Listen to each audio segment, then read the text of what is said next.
Hello mga kareal, kung hindi po ako nagre-repair ay ito naman po ang aking ginagawa, ang paggugupit.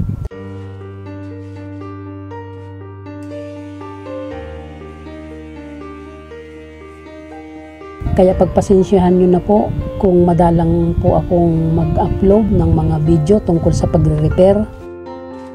Dahil abala din po ako sa paggugupit. Medyo madami din po ang aking customer sa aking gupitan. Kaya halos sa gabi na lang po akong nakakapag-repair. At nahihirapan na makapag-video dahil madilim.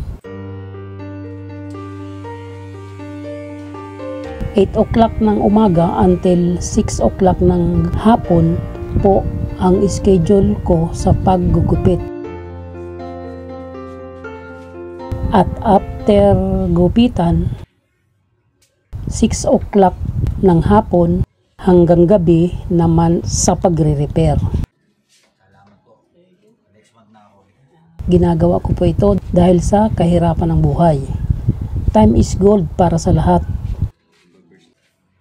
At time management lang po ang kailangan para ang oras ay maging makabuluhan.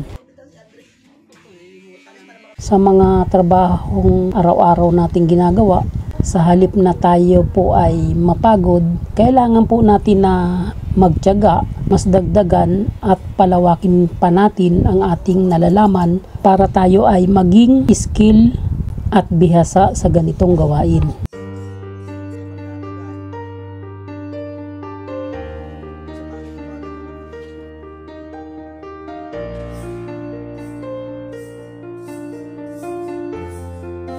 Kaya mga kareal, ako po ay hindi perpekto, limitado lang po ang aking mga nalalaman. Nais ko pa pong matuto at mas palawakin pa ang aking mga kakayanan sa aking mga araw-araw na ginagawa. Maraming salamat po sa lahat ng nagtitiwala sa akin.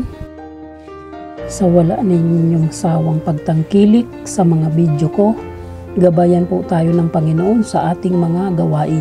Shoutout po sa lahat ng mga natutukan ng aking camera sa bidyong ito. Hindi ko na po kayo maisa-isa. Sa mga subscribers ko na laging nakasuporta, kay na Sir Hil Espera, Sir Saldi Mabilangan, at kay Sir CK Trading. Maraming salamat po sa inyong laging pag-like, comment, and shares sa aking mga video. At sa marami ko pang hindi nabanggit, pasensya na po kayo.